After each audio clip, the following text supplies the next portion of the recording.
भजन संहिता 32 अध्याय उसके पहले पद।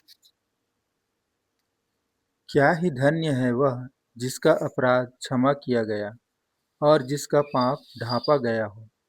है ना, लिखा है कि क्या ही धन्य है वह जिसका अपराध क्षमा किया गया और जिसका पाप ढांपा गया। ठीक है। तो मैं आप लोगों को बता दूं कि अपराध क्षमा किया जाता है और पाप जो है ढांपा जाता है। पाप मिटता नहीं है। ठीक है। बोलते हैं ना कि यहोवा देखो यशायाह 43 से 26 पद।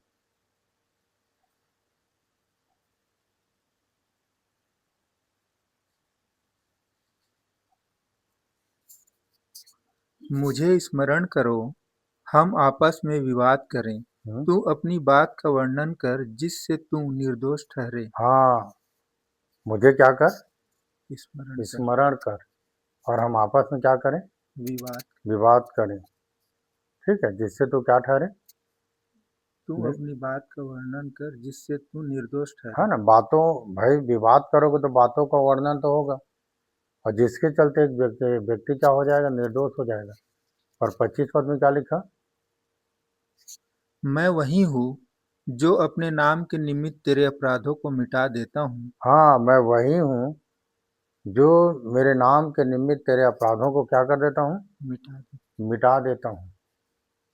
और आगे, और तेरे पापों को स्मरण न करूँगा। हाँ, पापों को स्मरण न करूँगा।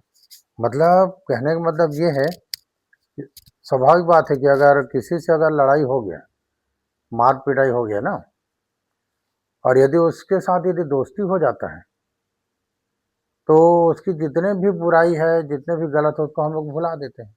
भाई है ना, छोड़ रहने दे। ठीक है। पर किसी कारणवश यदि किसी बात में यदि कुछ दिन के बाद बिगड़ गया तो फिर उसी को दोहराते हैं। है ना, बोलते हैं ना कि मैं जान रहा था कि सांप एक दिन डसेगा। है ना, बोलने लग जाते हैं ना। फिर बहुत सारा गलती पर मैंने पर्दा डाल दिया था पर फिर वही काम में उतर गया। तो कहने का मतलब ये है कि परमेश्वर हमारे पापों को स्मरण नहीं करता, हमारे अपराधों को स्मरण नहीं करता। तो कहने का मतलब ये है कि है ना, क्या बोला इसकी, तो मुझे स्मरण कर। है ना, और आगे 26 पद। मुझे स्मरण करो, हम आपस में विवाद करें। हाँ तू अपनी बात का वर्णन कर जिससे तू निर्दोष ठहरे। हाँ, जब तक अपनी बातों के वर्णन हम नहीं करेंगे तब तक हम निर्दोष नहीं ठहर सकते। इसीलिए तो बोल रहा था ना, भजन संहिता 32 उसके पहले पद।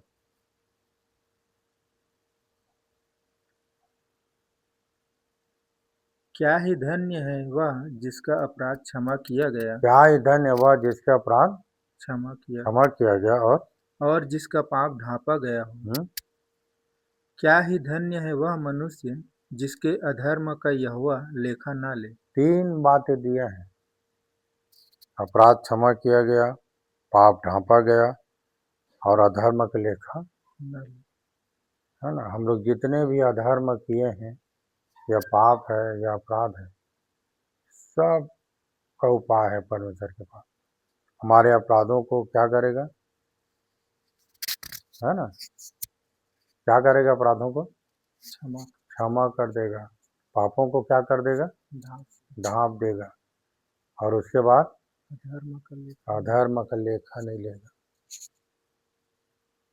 है ना। तो ये सब कैसे होगा मालूम है, यदि तुम मुझे बने रहो और मेरी बातें तुम में बनी रहे तो जो चाहो मांगो और तुम्हारे लिए हो जाएगा। आप बने रहो ना, वो इसी में भलाई है, बने रहना में भलाई है। आप परमेश्वर से दूर होगे तो फिर वही हो जाएगा जो हमारे साथ हो सकता है। तो सब चीज़ है ना, यहाँ तक कि लेखा तक नहीं लेगा। कोई बोलेगा ये गलत है, गलत है, ये गलत है, गलत बोले नहीं, नहीं सुनना चाहता किसी। ठीक है, वो सीधा हमारे लेखा नहीं लेगा। फिर आयुब 5 याकूब 5 उसके 19 में।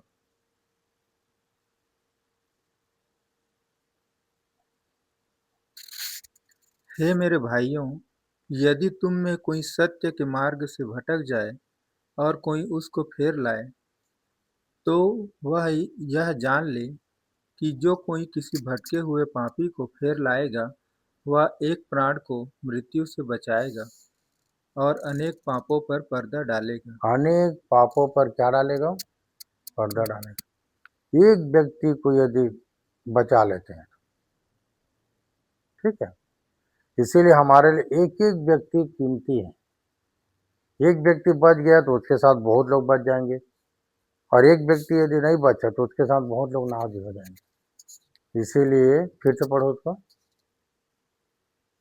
हे मेरे भाइयों, यदि तुम में कोई सत्य के मार्ग से भटक जाए, हाँ, यदि कोई सत्य के मार्ग से भटक जाए तो जो कोई उसे फेर लाता है, ठीक है, और जब वो आ जाता है तो बच जाता है, साथ में बहुत से लोगों को पाप और बुराई से बचा सकते हैं।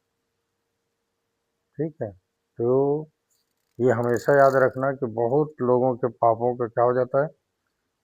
पर्दा हो जाता है, अगर एक जने को बचा लेते हैं। ये काम सिर्फ परमेश्वर का है, और अगर हम ये काम कर सकते हैं तो अच्छी बात है, और करें, क्योंकि ये हमारे लिए ज़रूरी है।